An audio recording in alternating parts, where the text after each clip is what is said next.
बचन सुनाई लक्ष्मण होत हाथी घोड़ा सागै लागे हाथी घोड़ा सागै लागे हो अरे लक्ष्मण सागै लागे भरा हौवा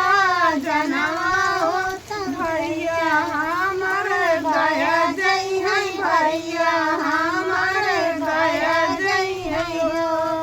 पहले नी चला नहीं औरे होत दूसरे अजी औरे होत दूसरे अजी औरे नी हो भैया तीसरे चल गई लड़का के नानी औरे होत पियरबा होर बाई होत पियरबा होर बाई हो एक बना गई दूसरे बना तीसरे गाया बना तीसरे गाया बना हो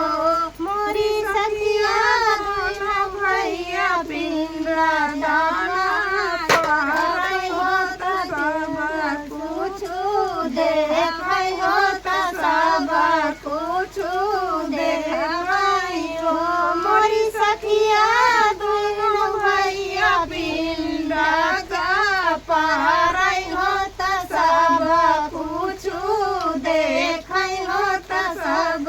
कुछु देखै हो सुना मोर लक्ष्मी